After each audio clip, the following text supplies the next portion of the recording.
Murahwati alias Ida Laila lahir di Srowo, Sidayu, Gresik pada tanggal 27 November tahun 1943 dan meninggal dunia di Madiun pada tanggal 12 September tahun 2019 atau usia 75 tahun.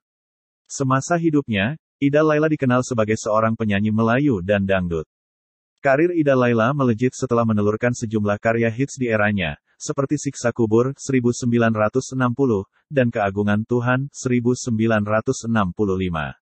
Bahkan lagu Siksa Kubur direkam dan dinyanyikan ulang oleh Rita Sugiarto dan OMPSP. Orang tua Syukur, ayah, Murjiah, ibu. Ia adalah anak pertama dari 2 bersaudara. Adik Ida satu-satunya bernama Usman. Salah satu singlenya yang hits adalah Sepiring Berdua, yang dirilis pada tahun 1970. Hampir semua lagu Ida Laila memiliki karakteristik melankolis dengan lirik yang menggambarkan penderitaan, sesuai dengan karakter suaranya.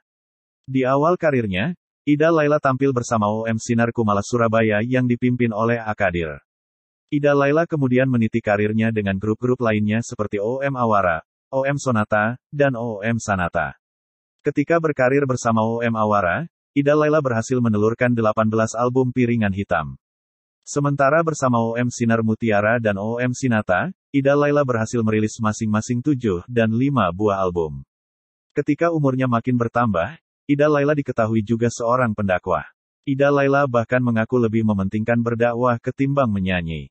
Permintaan berdakwah yang datang bertubi-tubi membuat Ida Laila sukar membuat jadwal untuk kegiatan menyanyi. Berikut daftar karya Ida Laila dikutip dari Wikipedia. Siksa Kubur, 1960. Berkasih Mesra, 1964, Produksi Lokananta, Solo. Keagungan Tuhan, 1965. Perintah Ilahi, 1967. Siksa Kubur, 1976.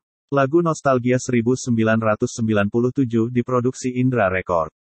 Syiiran Wali dan Eling-Eling diproduksi Indra Record Surabaya. Album Pergi Tanpa Pesan bersama Mus Mulyadi. Album 12 lagu dangdut bersantai ria. Album Ojo Lali Mas Pop Jawa. Album Ida Laila Berkelana diproduksi Mutiara Record. Album Ida Laila 20 Tembang Kenangan. Ciri khas lagu-lagu Ida Laila terdapat dalam liriknya yang melankolis dan menceritakan penderitaan, selain banyak pula tembang bertema religi. Sejumlah lagu Ida Laila yang paling terkenal di antaranya adalah Sepiring Berdua, Siksa Kubur, juga Keagungan Tuhan, yang sangat populer pada dekade 1960-1970-an dan melegenda hingga kini. Pada masa tenarnya, Ida Laila tidak hanya bernyanyi di panggung musik dangdut.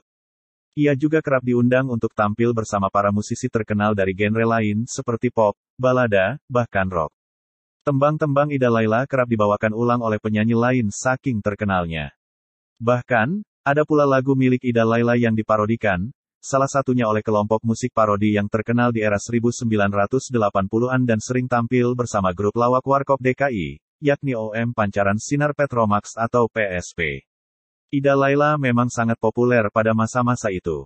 Bahkan, albumnya yang berjudul Sepiring Berdua berhasil meraih penghargaan untuk HDX Award tahun-tahun 1987 sampai tahun 1988. Ajang penghargaan adalah Cikal Bakal AMI Award. Saat krisis moneter melanda Indonesia yang disusul dengan runtuhnya rezim Soeharto pada 1998, Ida Laila mengakhiri karirnya sebagai penyanyi dangdut. Ia kemudian memperdalam ilmu agama, bahkan kerap diundang untuk menyampaikan ceramah. Ibu, Ida Laila, meninggalkan dunia hiburan sekitar tahun-tahun 1997 sampai tahun 1998 atau saat kejatuhan Orde Baru. Setelah itu, Ibu lebih banyak mendapat undangan untuk ceramah agama. Sejak turun panggung, Ida Laila aktif sebagai juru syiar di majelis taklim dengan mengusung nama, nada dan dakwah.